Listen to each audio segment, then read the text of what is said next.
Et donc, l'enfant, il a pleuré parce qu'il a eu honte de demander l'argent à sa maman.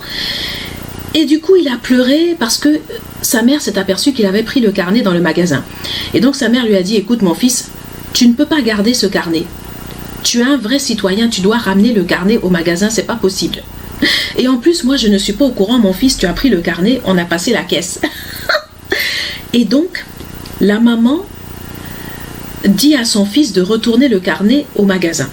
Donc la maman est partie discuter au magasin, elle est retournée avec le carnet, elle a rencontré la caissière, elle a dit excusez-moi madame, je suis désolée, mon fils il n'a pas fait exprès, il a 7 ans, il a pris le carnet, c'était tellement beau, il est parti avec, donc je reviens vous donner le carnet. Donc je vous lis la suite de l'histoire, mais après c'est vous qui allez découvrir, vous allez découvrir ce qui s'est passé, voilà, et comment Jacques Joël Garcia s'est construit en tant qu'enfant. Et comment il est arrivé à devenir écrivain aujourd'hui par ce souvenir de ce carnet qu'il a marqué, qui lui a donné envie vraiment d'écrire, sa vraie passion au fait. Dans l'enchevêtrement de l'immensité neuronale, des milliards d'impulsions électriques avaient stocké de manière indélébile cet événement dans sa mémoire, événement déterminant pour son comportement futur. L'empreinte cérébrale de cet épisode de sa vie était d'autant plus forte que l'émotion avait été importante, son prisme moral s'était enrichi d'une nouvelle pierre. Partagée entre l'amour sans souci de ne pas le blesser et son sens de l'éducation, ma mère avait choisi. Partagée entre l'amour sans souci de ne pas le blesser et son sens de l'éducation, sa mère avait choisi éduquer un enfant peut faire mal. Donc c'est vrai que, au fait, il y a, vous savez, la différence entre l'amour qu'on a pour un enfant et l'éducation. Donc ça, on va en parler prochainement, hein, à la suite de cet ouvrage. Parce que vous savez, des fois, il y a éduquer ton enfant et il y a aimer. Et il ne faut pas confondre les deux. Des fois, pour éduquer ton enfant, il y a des choses que tu dois dire à ton enfant qui ne te font pas plaisir. Mais tu dois le faire pour éduquer ton enfant. Et c'est pas toujours facile. Parce que tu te dis, si je dis ça à mon enfant, peut-être que mon enfant, il va croire que je l'aime pas, il va se fâcher. Et c'est pour ça que Jacques Joël Garcia, dans son livre, il dit « Partager entre l'amour, son souci de ne pas le blesser et son sens de l'éducation, ma mère avait choisi éduquer un enfant peut faire mal. »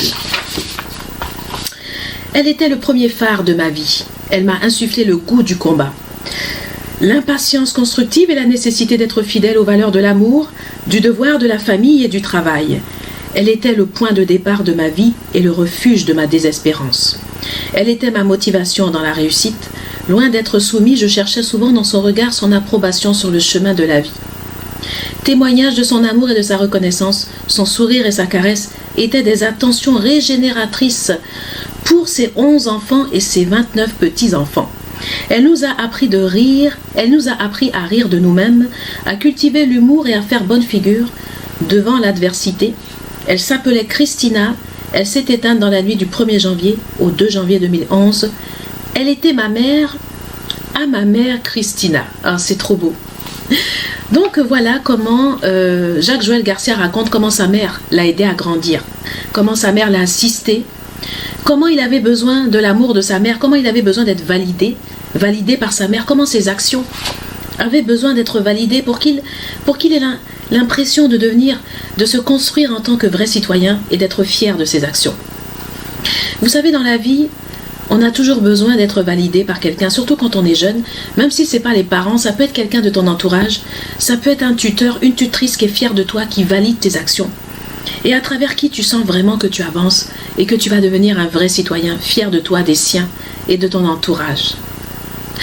Donc, en tout cas, je vous incite à lire ce super livre d'amour, de partage et de citoyenneté qui est Pour l'avenir de nos enfants de Jacques Joël Garcia, qui est un livre très important à lire.